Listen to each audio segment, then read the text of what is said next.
Okay, welcome everyone. How are you?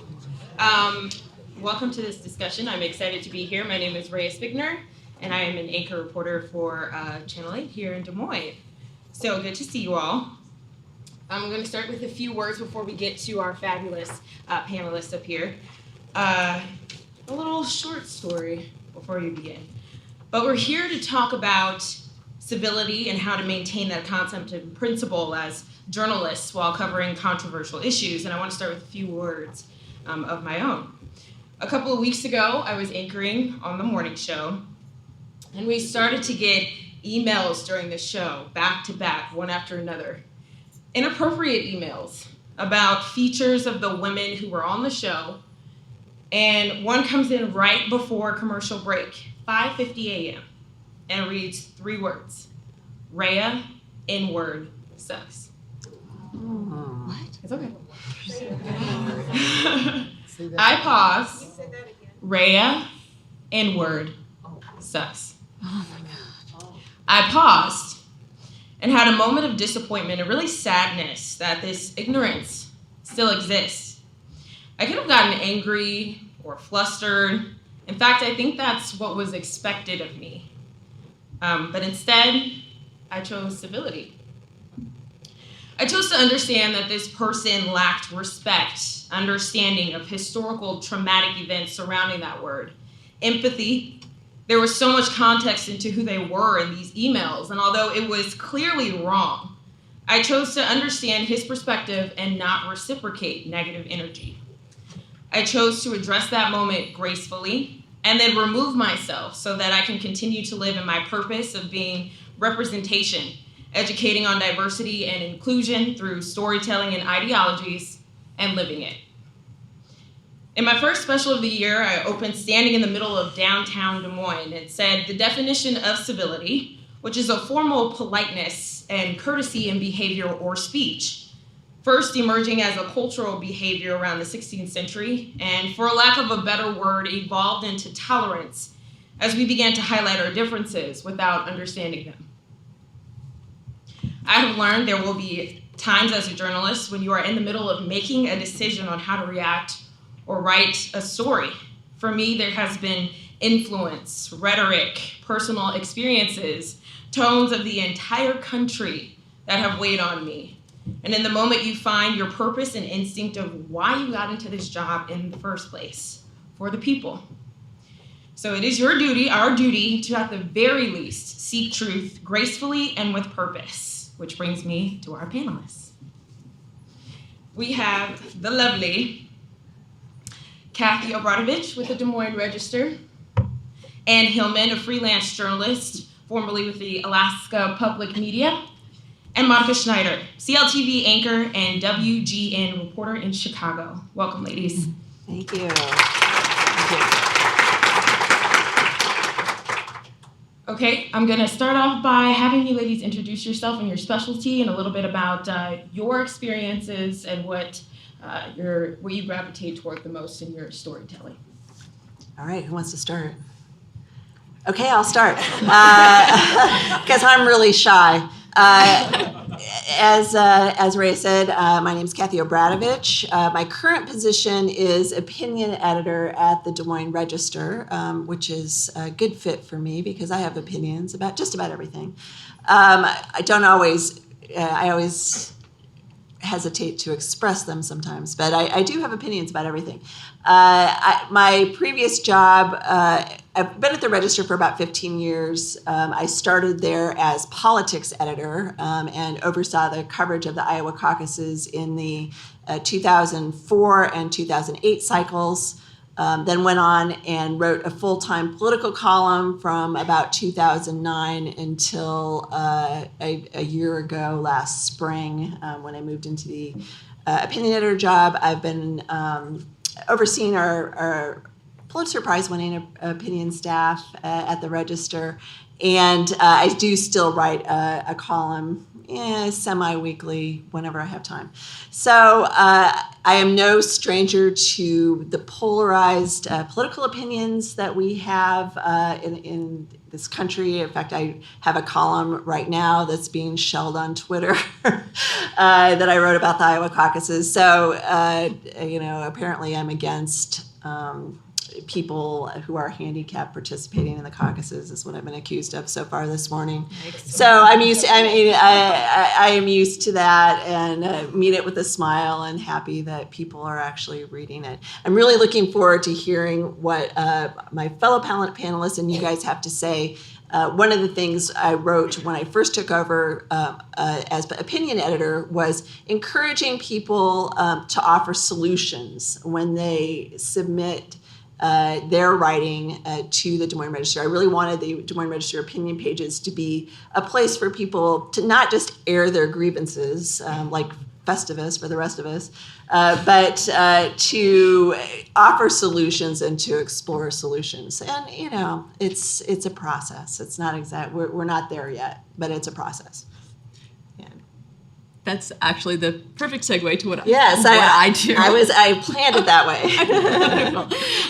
So again, my name is Ann Hillman, and I was formerly with Alaska Public Media, based out of Anchorage. And I created and was running a project called the Solutions Desk. So what it was is all of my reporting, especially over the past few years, has focused on a lot of social issues. And often when you read reporting around homelessness, around incarceration, the focus is on what's going wrong? Why are there more kids in foster care? Why is homelessness such a big problem and a more visible problem in communities? And so the reporting I was doing was looking beyond researching what was going into the problems and what social responses were. So what were people doing to try to reduce suicide rates in rural Alaska? What was working? What wasn't working? And so it's a different way to look at controversial issues. But a lot of what I was also doing, and actually why I'm on this panel, is because it goes beyond just reporting. So reporting you talk to people who are involved in issues. You go ideally beyond both sides to navigating and looking at motivations. But you can only get so far in just reading something, or in my case, listening to something. And so I began hosting community conversations. And it's actually a little weird for me to be sitting on a panel, because community conversations are all about getting people together and sitting in a circle. So you're no longer this setup where you have a whole bunch of experts talking about racism, which affects you, or talking about re-entering the community. It's after incarceration. It's putting everybody on the same level, so everybody is mixing. And so the most recent series I was hosting was actually a series of conversations inside of prisons in Alaska, inviting community members inside to sit down with people who are currently incarcerated to talk about what's happening within prisons to help them prepare for release, including talking about issues around addiction and substance use. And just changing the narrative and changing the power structure of who's controlling the story, because really, it shouldn't always be the journalist controlling it. It's the people who are affected and who are living it. So. Hear, that's good. Yeah. Solutions we'd like to all see them, right? And we get criticized so much in the news for just throwing things out there that are, echoing? Yes. Okay, I'll sit back.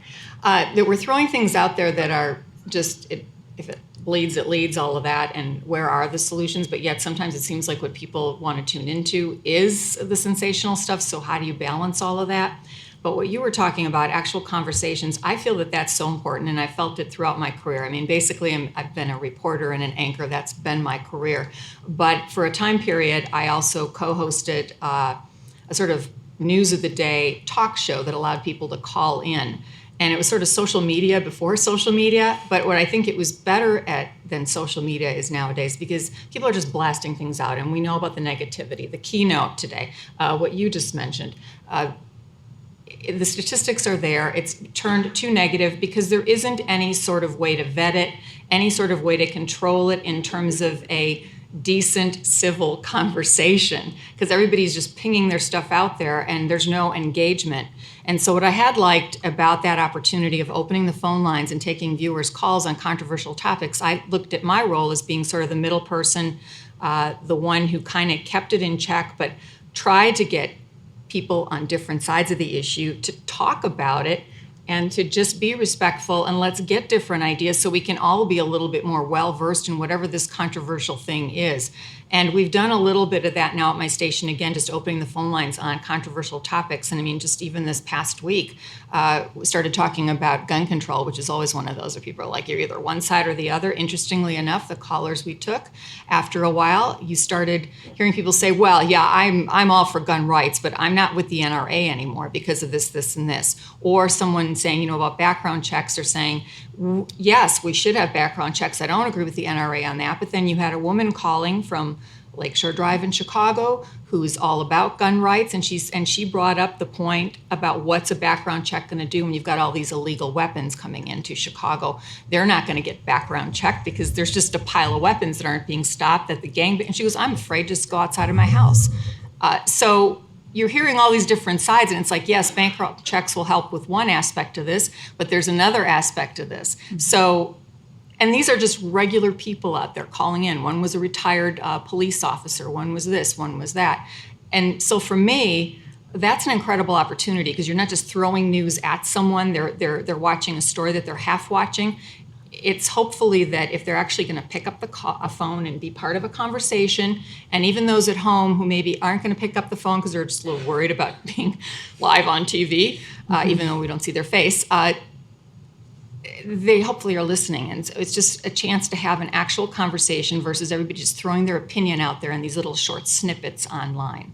So. Okay, that was a good start. Thank you. Yeah, I'm going to start off with a question. It's kind of like a three-parter, and then we'll hopefully open it up to questions out there, so start brewing your questions. But first, I want to say I have read or listened to each of your styles of work, and they do vary in the best way. And I'll start off with a question that each one of you can answer, that you kind of already started to. It's clear that most of the topics you cover, you become passionate about or very well-versed. So when you choose someone to talk to, are you intentionally finding an opposing view to create a balance of your point of view? And what is the best approach to constructing a balanced report when you may have biases of your own? For you, Monicca, it would be your tone of voice. How do you regulate that? Because that's so important as an anchor to try to stay neutral when you might be reading something or articulating a thought with a bias of your own. So if you ladies can start with that, that'd be great. Well, I just simply don't have any biases. That's how I do it. Right. I think I have always been one of those people that is just interested in so much stuff, sort of a jack of all trades, master of none kind of deal, where information is interesting to me. And I have always been a person, too, who is sort of wishy-washy in the sense that sometimes I'm upset with myself that I'm not forming this strong opinion on something. And at the end of the day, I guess maybe that's good for a journalist because I'm willing to hear the other side. I mean, I'll stand up for human rights and all the rest of it, don't get me wrong. I mean, if somebody's trashing somebody just because they're part of some group, I mean, that for me is, that's just ignorant. But the point being, I might not agree with your politics, but I certainly want to hear about why you think, that's the way to go. So maybe I'm blessed in that way that I can't all of a sudden make these judgments on people and say, this is that. Just what I mentioned with the gun control thing. It was interesting to me that I could sit there and go, well, yeah, why don't we have background checks? And then, well, yeah, that really isn't going to solve the problem. So maybe you're still stuck with analysis paralysis. And obviously, at a point, you need to make a decision. But for me, I don't think that's been the biggest issue. But however, I have been accused of being biased. And so that's interesting. And my best example of that would be not even a year ago, we started some special live coverage on my station round the clock during the day part. It was trial coverage. And we got some feedback from some viewers that I was biased, opinionated, this shouldn't go. Somebody needed to tell me that wasn't journalistic. This isn't Nancy Grace after all. This is supposed to be news coverage. Somebody else was saying they were never going to watch again. And I was taken aback because I thought, geez, I really don't have an opinion on this case. How is this happening? Well, it was a very divisive case for our city, and it made national headlines. It was the trial of a Chicago police officer, historic trial, first-degree murder trial for the shooting death of a black teen in 2014. Finally came to trial last year. It was controversial all the way from the get-go because first nobody really knew too much about it. It seemed to have been swept under the rug. Then through some journalistic endeavors, some freelance people, they were able to make it happen. It created enough of a stink that the video, there was police dash cam video, it was just basically held back. It took another year for that to come out. So in 2015, and then heads started to roll because it became political. But the trial did not happen until last fall. And in that time, a lot of people had already made an opinion. And it was so divisive because it was black and white. It was a picture of what we've seen across the country with these police cases. And then it seemed like everybody was either on one side or another. It's either you're with, say, the police union and the police, well, they're just doing their job. And who would want to do that job? It's so hard. And then the community that's saying, well, it's racist police brutality. And in various instances, both sides are right. But what about this particular case that we were covering? How do you know what's right when it hasn't gone to trial yet and you haven't seen all the information? And now it is on trial, and so our station was offering the public service we were allowed to have cameras in the courtroom. It was something that they were doing, and so we could every day show the courtroom coverage, and I would anchor from our station. And so basically at times, they'd come back, there's a courtroom break, the judge is talking to the attorneys or whatnot, so then it would be like, Monica, stretch. So sometimes I'd be like, well, I'm not really a lawyer, but I play one on TV. But we'd have legal experts on as well, so whenever we could, because this was like everyday coverage. You can't always get somebody to be in there with you. And so I'd recap or we'd bring up different issues, this type of thing. Well, during all of that is when these responses started coming in about my being so opinionated and this and that. And I was thinking, when did I do that? And I know because I'm stretching time here, I'm playing devil's advocate. So if we have somebody, a guest, I might try to take the other position and see what they say. And I was trying to be very careful about that, but I kept thinking, well, gosh, maybe I did screw up. And the one person had said that was never going to watch again. It was because she said that officer just mowed down that kid and blah, blah, blah. And I'm thinking, wait, did I say that? And I went back and checked the tapes, and what I had said was basically that this is what the prosecutor's argument was, that cop had just mowed this kid down, unthinking, uncaring. And then the other side of the coin, of course, was that the defense was saying he was just doing his job, and he was seeing this kid who was seemingly high with a knife, not listening to officers' orders to drop the weapon. So there was all of this back and forth. And it's like, well, how could you really know who was right or who was wrong without watching the trial, seeing the evidence? And so I'm getting this feedback, though, that it was so, that I'm acting like Nancy Grace or had this opinion or whatever. So what I did was, a lot of times, there was plenty of good commentary too, don't get me wrong. So that was a nice feather in my cap, but I was concerned about the negative comments, and for a couple reasons. It wasn't so much about personal ego. It was, well, certainly I didn't want to screw this up, but the reason was, this was such a historic trial for the city of Chicago. And for me personally, it felt like this huge responsibility to have this conversation that people could listen to and be authentic, because there were also threats of riots in the city. There were those who were saying if this cop wasn't convicted, the city was going to come down. And there were definite fears about that. And so if you're already stoking the flames on all of this and people are so divided, how do you have this conversation? Just watch the trial, listen to the evidence. And so I would constantly say to people, as I'm talking to the attorneys or whoever, I would say, this jury has a tough job, and we need to respect what this jury comes up with at the end of the day, because they're the ones who are really going to have to go over this over and over. So in terms of the negative comments, like I said, I realized that at least in one case, things were taken out of context with the person saying the mowed it down business. So rather than just ignoring that, which sometimes that's just the best way to go with negative commentary, because you can't really reason with somebody who's made up their mind necessarily. But I thought, this is such an important situation. I'm going to try. So I reached out to all of the people really that had negative comments, and just to say, first of all, to thank them for joining us for this, because I thought that was important. They're willing to watch it, even if they're going to go away now. And then pointing out, well, that isn't, this isn't how I meant it to be, but blah, blah, explaining myself. And in the case of the woman who was just vehement, the mowed down, I'm never watching your station again, this is ridiculous, on and on and on. I sent her an email, a lengthy email, and just and something that I've never seen happen in my career after engaging in something like this, trying to remain civil and just trying to say that was never my intention and blah, blah. She wrote back and she apologized. And she went on to say, I mean, I was floored. I'm reading this and she's apologizing. I mean, I didn't expect that. And she said, I just have to say I come from a long line of police officers, and it's just a very sensitive case for me, and as it is for many people on all sides. And I thought, wow, that's good. We engaged. It was positive. And what's interesting is so in other words, she was thinking that I was on the side of the black teen and I was against the police officer. One of the other emails that I got that was extensive, it was from an African-American woman who felt like that I was on the side of the police officer, the other way around. And she was very articulate, talked about all these different things. And I started having a really nice conversation with her throughout the trial. We would talk to each other. We would talk about different things.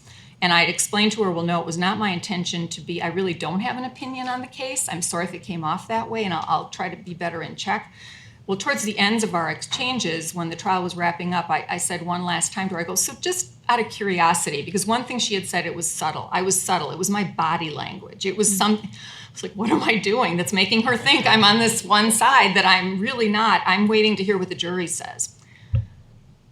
Finally, the last time we corresponded or talked, I think we might have talked on the phone as well, I said, I just want to go back to the first point. I said, I mean, for me, it's a learning opportunity as well. I'm open to criticism.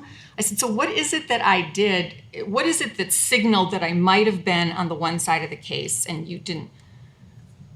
And at first she kind of stayed away from it. And then she says, well, I talked to my daughter about it and she's watched the whole thing too. And she felt like you were really fair. You were trying to show both sides.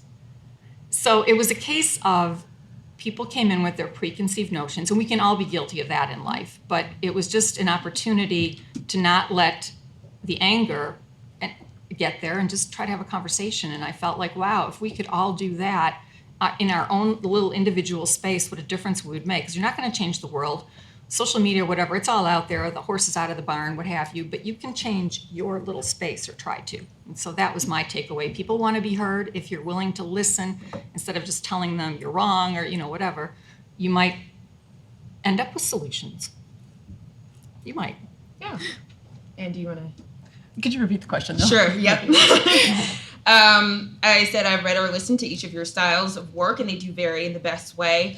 And it's clear that most of the topics you cover, you become passionate about or well-versed. So when you choose someone to talk to, are you intentionally finding an opposing view to create a balance of your point of view? What is the best approach to constructing a balanced report when you may have biases of your own? I think everybody has biases of their own, and journalists who try to pretend, we all have opinions. We all interact with the world, and as soon as you interact with the world, it influences how you see things. I became well-versed. So the things that I was really focusing in on were issues around incarceration and issues around homelessness. And I'm actually going to jump to your question, and I want to talk about the idea of balanced. So often in journalism, this is the idea that comes up all the time. You have to have this balance. You have to show side A and side B. But the thing is things are complicated. It's not like there's a side A and a side B. It's not like, oh, I think the people who are homeless need to just try harder and work harder, and then people who are like, no, that's not the case. It's a complicated issue. So homelessness, there's so many different causes of it. You need to look into issues of trauma. You need to look into issues of how is this person who's living in this public space affecting this person who has a house next to this public space. So, trying to, I think especially when you're in the broadcast world and you have this format where you're limited to 2 minutes, you're limited to 5 minutes, trying to incorporate all of those different perspectives into one story is really hard.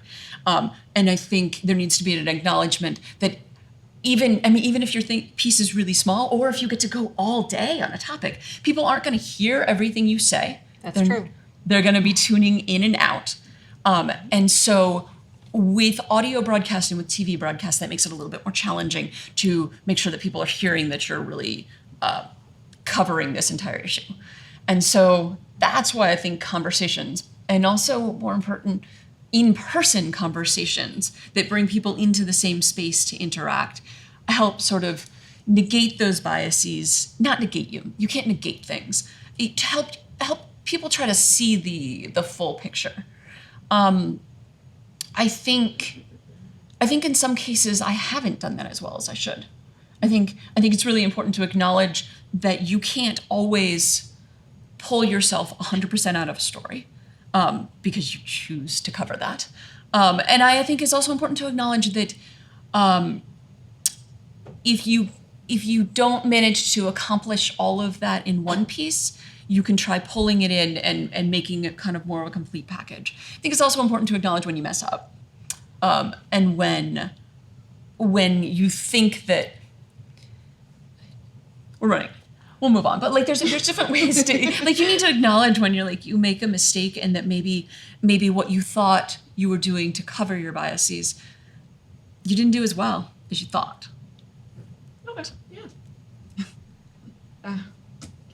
The first column that I wrote as the political columnist for the Des Moines Register was about my biases.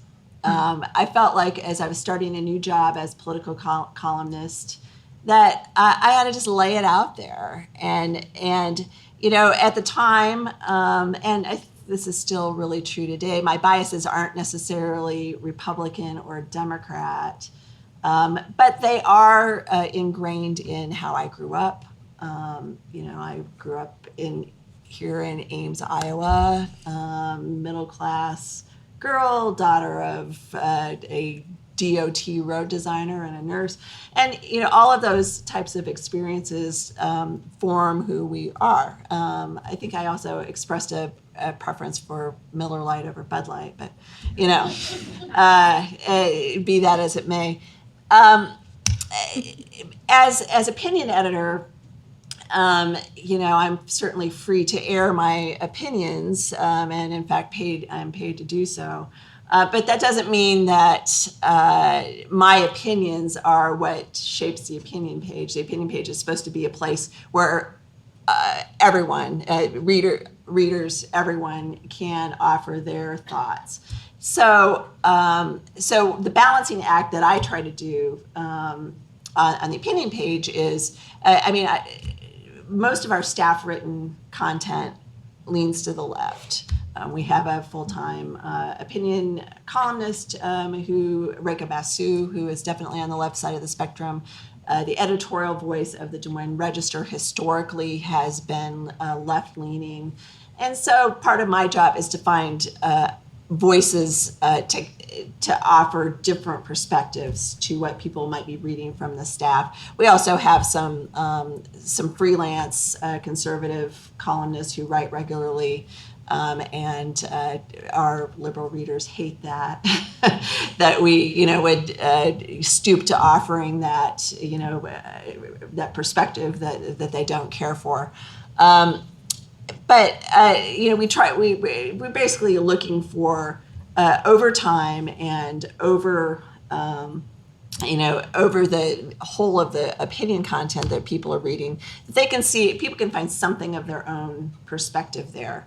That is very much a bigger challenge on the internet, because a lot of times what people are reading is not packaged together with next to an opinion of somebody who's contrary to the writer. What they are seeing is something that got forwarded on social media, right? And it's completely out of context of the entire package of opinion that we're offering. So within those stories, we try to link to opposing views, et cetera. But people are seeing these things in isolation, and we also know people seek out opinions that they agree with, as opposed to, you know, wanting to read things that they disagree with. So it is a challenge. I'll just add, as far as solutions are concerned, one of the things I try to do in my own writing, just because I get paid for my opinions doesn't mean that I feel like I have to chime in on every hot button issue that faces our state. So I have not written a column saying I'm pro-life or pro-choice. I did write a column trying to drill down to something that pro-life and pro-choice people presumably both care about, and that's the health of women and babies. And the column I wrote, which I wouldn't say it was entirely successful, but what I tried to say is, if we're so concerned about abortion, why are we not concerned about the fact that our country is far below other developed countries in the health of women giving birth? In other words, we have too many women dying in childbirth in this country. Why are we not concerned about the fact that pregnant women and mothers get discriminated against in the workforce on a regular basis? Why are we not concerned about, if we're so worried about people who have been raped or victims of incest whether they can have an abortion, why are we not more worried about prosecuting rape and incest? And we have rape kits, for example, piling up in our state. So I was trying to find a point of agreement for abortion rights people and people who are not for abortion rights, and it didn't work that well. I got especially the pro-life community thought that I was just trying to have a sneaky way of opposing abortion, and they pushed back at the idea that oh well, we agree with you that we should prosecute rape and incest, but that doesn't mean that people should get abortions, and so people do default to their polarized positions. But it didn't stop me. I'll keep trying to do that, because I honestly think when we only report about the conflict, and we're taught in journalism school that news is conflict. Conflict is news, and so it's very, very easy, and it's simple, and people understand it when we frame a story around conflict. It's a lot harder, and it takes more time to report a story in sufficient detail that people can start to see ways beyond conflict. So that's one thing that I'm hoping Anne can help us with as well, and that encourage us to try to do, is to try not to look at a story as position A and position B all the time, but see where there's maybe a part C or a way forward. Amazing. Okay, let's open it up to questions out there. I know you guys have been brewing, right? Thinking of, here we go.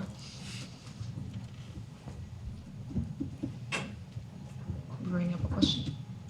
Standing outside during the break, pretty diverse group talking about the word Trump has never come up today. It seems like civility and everything we've talked about was because of what's happening today. And it seemed to have started in the 90s with the negative ads, and there's success there. You all have had success because of the conflict.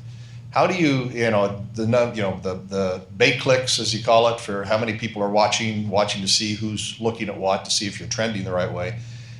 How do we change that so that the president, if you agree or disagree, he's been very successful with it. How do we change it so the success comes from the positive rather than the negative? Ladies. Say Trump once, just so we've said it. Trump, I'll do it. Well, I don't really know what the answer to that is personally. I just go back to, you can only do it in your small area to try to engage people in some way, to try to keep putting other sites out there and hope people will pay attention. But it's true that if people are stuck in a certain mindset, a lot of times you could throw all kinds of information at them and they're not going to be willing to look at it. Interestingly, there was an interesting piece in that CNN, a commentary piece a while ago, by an African-American commentator, and the headline was something along the lines of what Trump has been successful at doing that Obama couldn't. And what it boiled down to was that the Trump presidency has made it pretty obvious to conservatives who are not racist that racism is still a huge issue in this country. Whereas during the Obama presidency, that wasn't something Obama could really present because America elected a black president, so obviously we can't be racist. But clearly, there's always been an underlying issue here that has become more clear, and especially as it's trumpeted out on social media to a certain degree, not even to a certain degree, a large degree. It's like, how do we deal with something that's been there, but we've thought it wasn't there or want to pretend it wasn't? So again, I don't think that any of us can stand up and just change the world, but we can change a little part of it that we engage with. And to do that without becoming all crazed, and not to say that I'm not going to get upset about this or that or get into an argument with somebody, but learning to pull back. I mean, I would have, like today, the keynote speaker talking about this sort of conflict management and training. I mean, I think I would like to hear more about that personally, just for myself, because again, like information, but what are some good psychological tactics? Well, and so to your point, okay. One, not all news is actually driven by bait clicks. Two, there's actually evidence out there that shows that people want positive news, and not fluffy positive news, but like actual investigations and rigorous reporting around things that change society. So it's not all doom and gloom. There are other ways to report things that are successful and do pull in money. Like, I was a grant-funded position because people want to support reporting around things that aren't all negative. But then to your point about, I like what you said about, you were like, oh, I'd love to get some training on civility and having those things. That's happening within the journalism world right now, in small pockets of the journalism world. There's a push to shift traditional journalism and to shift how journalists approach communities and approach covering controversial issues. And instead of just being like getting your soundbite, where the soundbite is, well, I think abortion is bad, and then the other soundbite is, well, I think abortion should be an available option, talking about what people's motivations are. Why do you feel that way? How did you get to that point of having that position? Because it's never like a straight line. You know, it's not like we're all these simple beings. And there's so much news where it's like, here is simple opinion A versus simple opinion B. And so there's a push to learn from other fields. So learn from mediation about how do you have these complicated conversations. And a lot of it's about listening differently and listening deeper. And before you go out and report a story that's this straightforward narrative of what we typically see of A versus B, show that, you know what, it's not like you're gonna have this simple opinion on something like gun control. Like, I live in Alaska. We have a lot of guns in Alaska. We have a lot of hunting. You know, my wife is out caribou hunting right now. I'm a vegetarian. Things are complicated. You know, if she gets one, I'll eat it. Like, people are complicated, and so acknowledging those complications within stories takes a lot more time. But not once you kind of train yourself on it. And it's a matter of shifting what can be done within the formats that currently exist, and then blowing traditional journalism up and inviting more people in. We can't make people be civil. I think, as I think Monicca said, it does go back to personal responsibility, and you think about, you have to start with yourself first and how you're interacting with other people and interacting with the world. One of the things I tell oftentimes partisan groups or civic groups that are bemoaning the lack of civility, that, you know, you're not going to create civility by calling out the people who are uncivil. Because that just adds to the negative, you know, you, Mr. President, you know, whatever, you're uncivil. No one ever takes that well or responds by saying, "Oh, I should be more civil." No, they're like, "Oh, you person on the other side politically, you're just being, you know, contrary because you don't like my politics." So. You know, I tell people, first of all, if you have to call people out for being uncivil, the people that you should focus on are the ones who agree with you. Focus on the people in your own party. Focus on the people who actually agree with your allies. Mm-hmm. And first insist that they be civil. You know, if you feel like you know you have no stones in your glass house, and you can actually have enough moral high ground to call out other people, for being uncivil, that the people you should start with are the ones that agree with you, because they're more likely to listen to you. Kind of to echo what you ladies have said and to make it short and sweet, I think the first thing, or one of the things that I said, was seeking the truth, right, and accountability. So and listening. I think someone said listening to what's being said and what's being written. I think I think it's fair to say in the same sentence I've probably talked about President Trump issuing an executive order and it's been positive, but then I'll also talk about the tweet that he pushed out that day that might have been negative. But if all you hear or all you're focusing on is what I just said in the end, then we're not really capturing everything that's going on, and we're not giving him that accountability of things that, okay, he might be doing right, but also the things that there are things he's doing wrong. Okay, any other questions?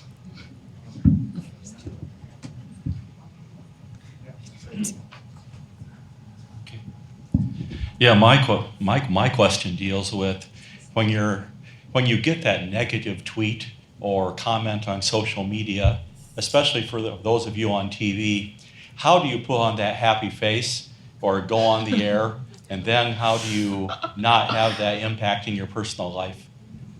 I want to Was hear that from to you. me? You looked at me. That's a really good question. I try to be as neutral as I possibly can, because I know that there are both sides who are watching, and I can't say that it doesn't impact my personal life. I mean, I'm a human. So anything that I'm taking in, I get impacted by. But I take a deep breath and read it as neutrally as I can, is the short story, or the short answer for that. Monica, do you want to segue off that? It's not easy unless you're the kind of personality who really does not care what other people think at all. If you can, anybody that can be, I guess, that narcissistic and closed down, well, we're not talking about that kind of how, they're not going to be a good reporter, journalist, or what have you, because they're never going to see more than one side of an issue.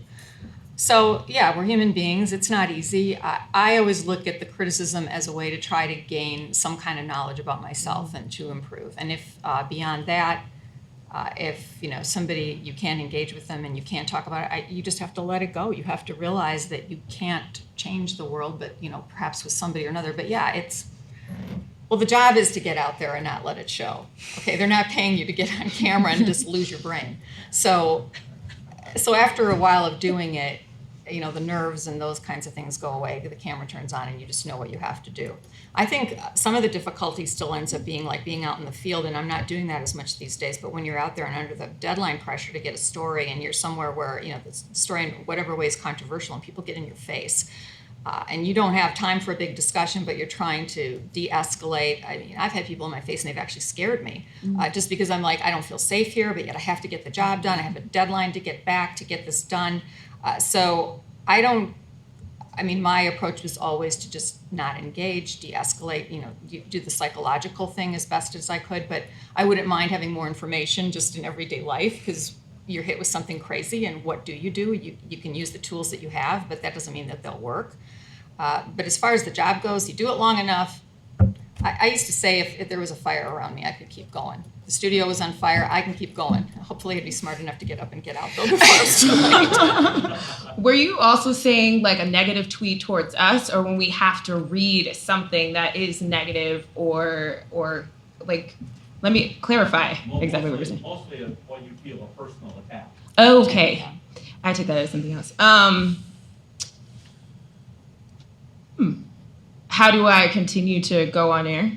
Yeah, I'll echo what Monica said. I think initially what I said kind of goes with it too. I think, you can't please everyone. And I've had negative things said to me right in front of me when I'm doing a story, or on a email, like I just told all y'all. But I think it drives me deeper into my purpose, depending on what it is. And then I just continue to focus on that, and then I keep going. Any more questions? I saw like 5 hands over here, so. There's right in front of you too.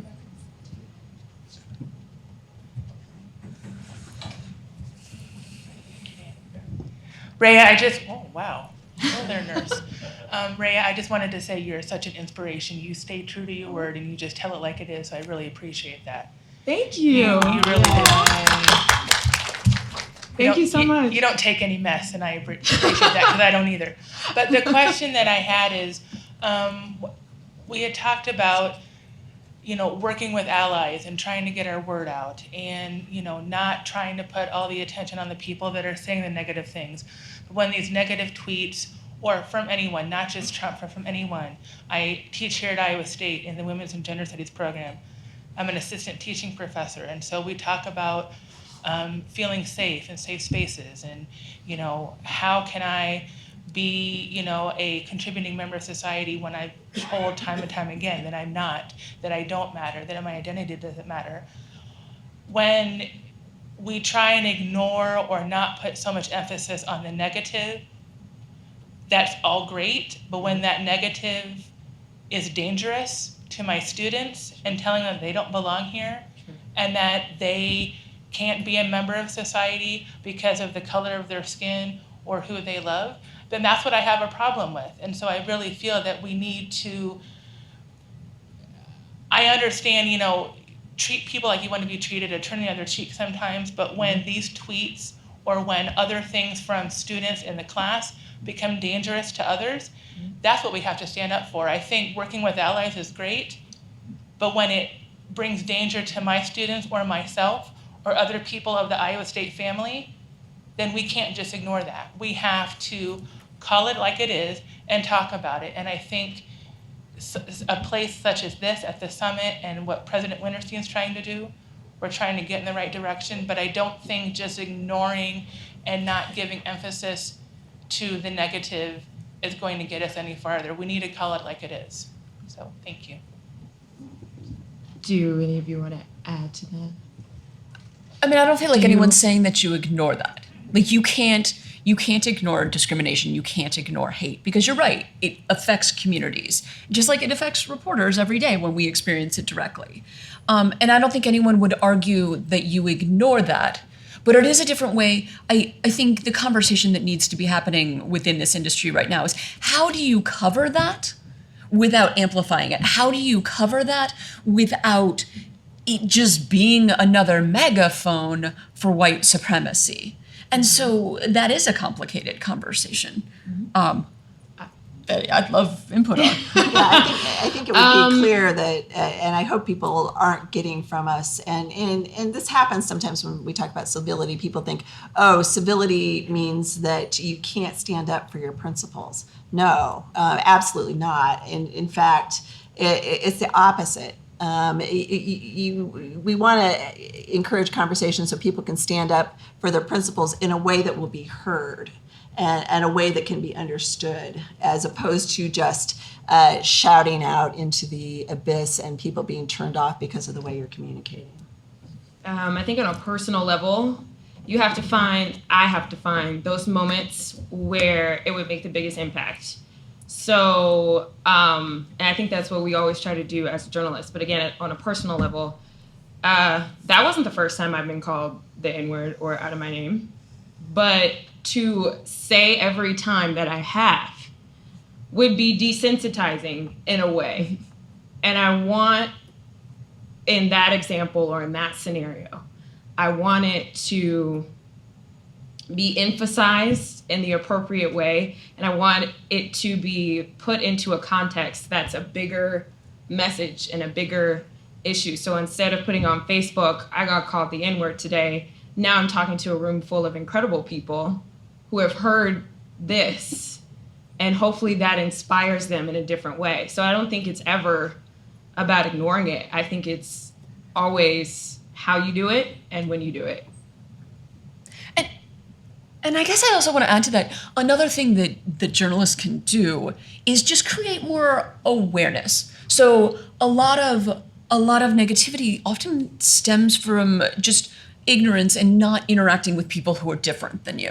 And so there's a ton of projects out there that are really focused on getting people to interact person to person. So like there's a project out of KUOW in Seattle called Aska ...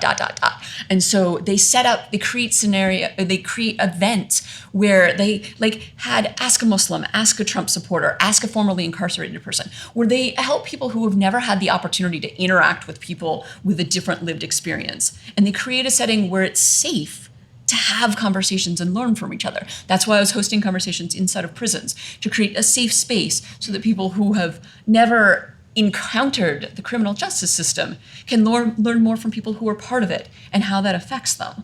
But then the other thing is like, as journalists, we can amplify the voices of people who are often overlooked. So we can amplify the voices. Nobody is voiceless. I hate that term. But amplify the people who don't get the megaphone instead of just amplifying the people who are powerful. And then it broadens your horizons, and maybe people will be less likely to say horrible things because they're like, oh, wait, I know someone's personal story who I wouldn't otherwise know. I think it's the only way to really cover issues is to bring out personal stories, because it's like the old adage, going to the city council meeting and covering it as a newbie reporter and then coming back and just showing a bunch of council members sitting around and yakking about whatever, and maybe it's there's rats in the alleys. Well, go to the alley and find the rats and talk to the people so that somebody at home gets the idea, like, oh my God, that really is bad. As opposed to, we don't have any rats, why do we care? I'm not going to pay more for that. So that's just basic good journalism. Unfortunately, some of it goes by the wayside because of deadlines and having to turn things, and you don't have the crews to cover every single story. But any good newsroom, and I think that we have a good one, and I'm not just saying it because one of my bosses is here. Really, truly.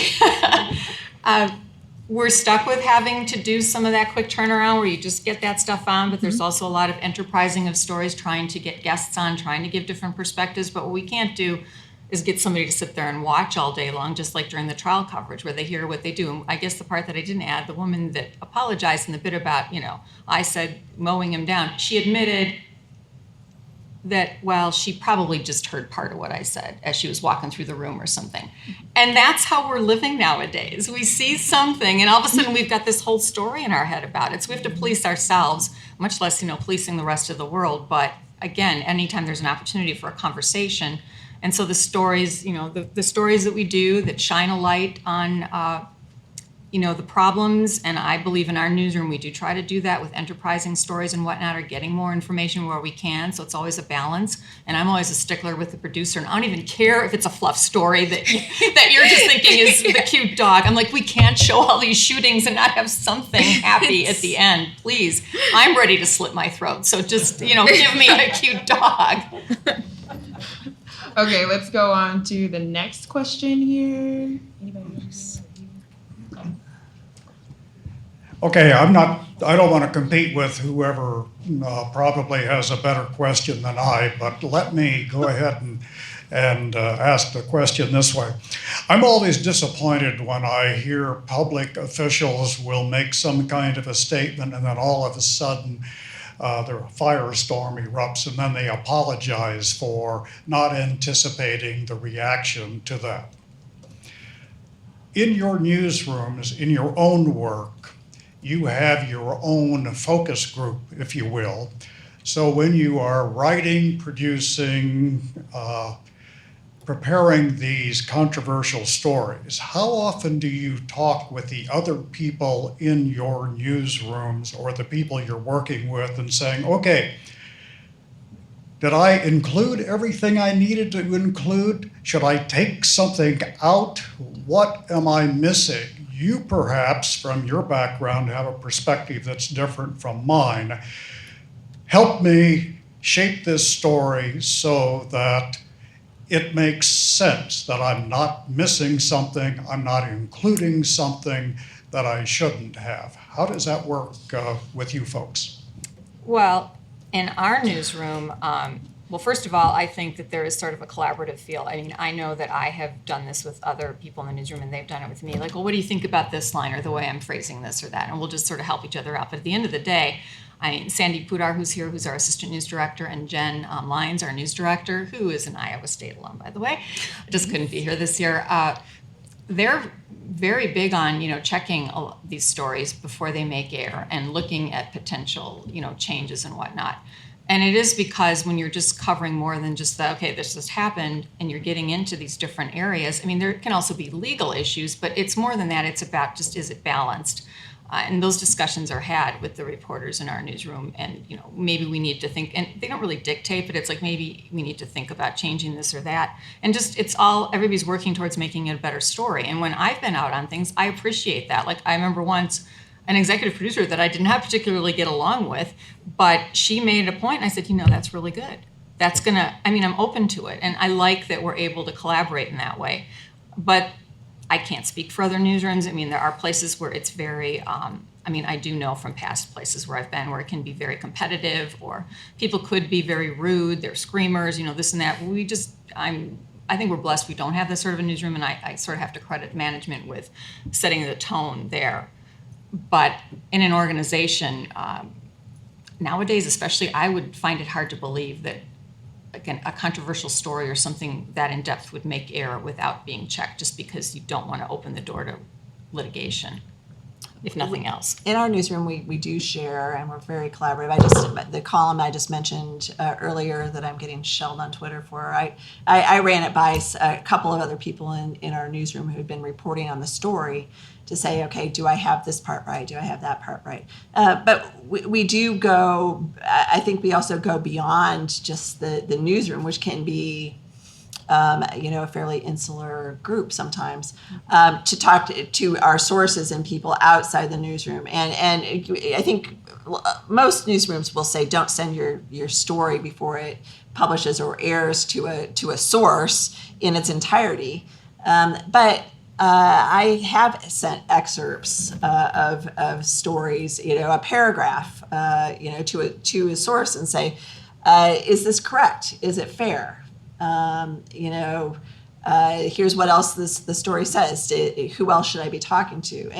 And taking that to people of various perspectives outside your newsroom, can help you with that process, maybe even more than the people who are, sitting next to you in the newsroom. Agreed. I will say really quickly that I usually am one of the many go-tos in the newsroom, because I'm a woman and I'm a woman of color. And I bring a diversity and a perspective that maybe they didn't think of. And I'm happy to give it. But on the flip side of that, I definitely go into my newsroom. There's a good foundation of people who I trust, who have done great work. And I'm always asking them about, before I cover something that's, that's going to have varying opinion, am I thinking of everything? So, yeah, I'm always talking to 5 or 6 people. Thank you. I have a brief question. Recognizing that you don't have a crystal ball, any of you, I am curious, as you look to the horizon or look ahead, what do you think are some of the controversial issues that are emerging that you will be covering in either the near, mid future? Well, the political stuff isn't going away, that's for sure. And I really question, I think we have a responsibility to try to give viewers the most informed background on each person we can, but even that is becoming more and more difficult to do. And again, it comes down to, in a broadcast, how much is somebody watching? So I always tell individuals, and I have friends on both sides of the political aisle, and they can get pretty vehement about things, but I'll be like, where did you get that information from? Was that a mailer from the political party? If you really want to know about that issue, you need to go to some unbiased sources on your own, like factcheck.org, something. Mm-hmm. And I'm concerned about the political thing just because of how brutal it's become. Politics was always brutal, but in a more behind the scenes way, I think, and now it's just out there, so maybe it's fine that we see it. But it's it'd be nice if it could be more civil and be better managed, but we're not going to change that either. So I think it's up to, voters could change it. We'll see what happens, right? Other controversial issues, I think in a city like Chicago, and it doesn't even have to be big cities anymore, these mass shootings in our country, I don't know that that's going away, sadly, because we are not finding ways to legislate it or change anything. And so we can keep having discussions. I think those are important, but I don't know I don't have an answer. I just know every time another one of these happens, probably everybody here just cringes and thinking there must be a solution. How did this ever happen? This is reminding me of the freeway shootings years ago, where, as a matter of fact, when we opened the phone lines the other day and it was the gun control topic, somebody said, well, the media is partly responsible for this. And I said, because we're doing stories about the mass shootings. And I said, this harkens back to the LA freeway shootings. And for a while there was that thinking that we needed to stop covering that there's been another one of these because now somebody else is going to do this. So there is sort of this copycat mindset. But is that really the media's fault, or is it? That's another conversation.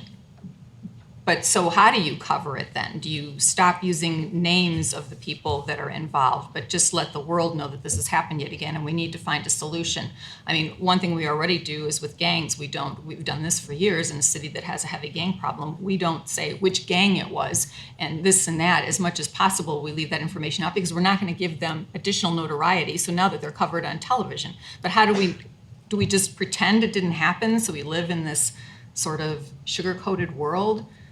Those are just difficult issues for any newsroom, and so really I don't need to come up with new controversies. We've got plenty that are just not going away. If you just look at the issues that are driving the campaign at this point, healthcare, the environment, drilling down into environmental issues like here in the Midwest, I think water quality. These are kinds of issues that affect people's daily lives. A lot of times we don't cover them that way. I think the one that we're not talking about enough, some presidential candidates are, but the economic impacts and consequences of all the automation that's happening and what is going to happen to people's jobs when, for example, we put all the truck drivers out of business because we have driverless trucks. Those kinds of conversations, I think, are really fascinating, and the solutions are maybe difficult to see because we're looking forward, but they're the types of stories, again, that affect people where they live, and they're the kinds of stories that you can easily take out of the political arena and write as a personal story, and get the ideas for people who are being affected. What is going to make this better for you? Any other? We're almost running out of time, so I'm gonna keep going with questions. Yep.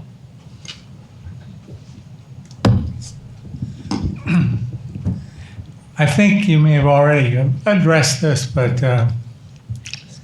elections, I think, are being dominated at this point by negative messages, which leads to the incivility that we are discussing here today. And what I would like you to talk about is the solutions, because elections now cover the entire term of the candidates. By that, I mean 2-year term. The candidates are raising money for most of that 2 years when they're not out on the road campaigning. And I think that's that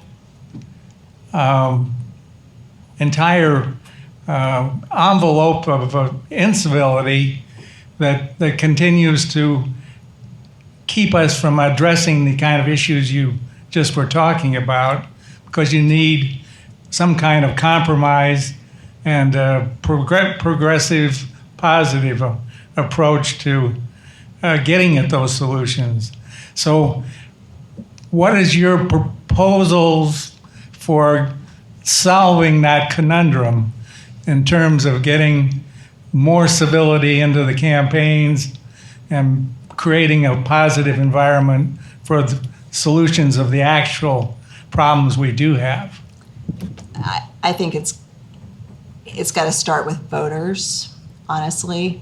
If voters insist on positive campaigns from their candidates, if voters insist on substantive issue positions, then candidates will follow suit, because ultimately what they want to do is get elected. If voters choose to research their candidates by watching the political ads on Fox and MSNBC that are, resoundingly negative, and donate their money to candidates who are spending it all on negative ads, then the media is not going to change that cycle. We talked earlier about counting clicks. One of the things that we learned when we count clicks is that stories about negative campaigning are a lot more popular online than stories about crunchy policy.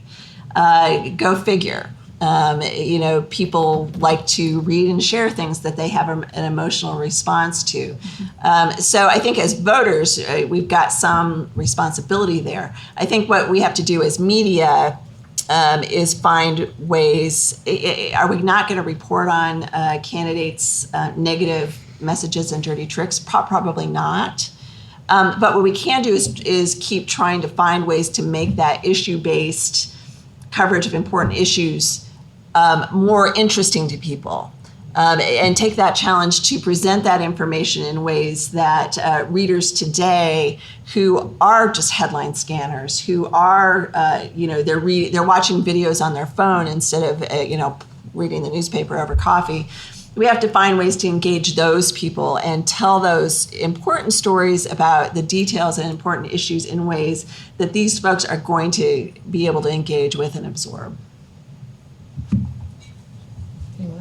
I mean, I come from a public radio background, which is very different. But I wonder, you say that we as media don't really have control over the ads, but what if a commercial station or a newspaper was like, we're not gonna air negative ads? Like, they would lose the income, which is bad commercially. But I wonder if a marketing person could be like, here are our standards within a political season, if that would change anything. I think we have They'd go elsewhere. One more question. Because somebody else would take the money. Yeah, you'd have to collaborate and try to figure out a way to. Yeah, the money's there. We'll take it. That's the way the world works. One more. Sadly. Hi. Mine's a comment, and I just want to applaud this panel for providing better ways of telling news stories, and we'll certainly use your examples in our classes to share with our students as well. Also want to put in a plug for the missing panelist, David Begno, who is another person who is rising to the top of ways to tell stories in new and interesting ways. Dorian stepped in. He was deployed to the Bahamas. You can watch him every night now on the CBS Evening News. And he's also somebody who is looking at different ways and looking at different kinds of sources to tell stories in more interesting and better and more civil ways. So thank you, everybody. Thank you. As long as we're doing commercials, I want to make sure that you guys are aware that after lunch, we're going to have some moderated discussions and best practice forums. And people who are interested in civil discourse and journalism, you might want to just come back to this room, the How Journalists Can Inspire Civil Discourse and Deliver a Better Product. I think that discussion is going to be geared toward following up on what we're talking about here. And Jeff from the Bob and Billy Ray Center from Drake University is going to moderate that, right? So, and he's amazing. I've seen him, so come back for that. Amazing. Any closing remarks, ladies, before we go? Well, again, thank you, ladies, so much for being here. You've been incredible, and thank you all for your fabulous questions. Thank you.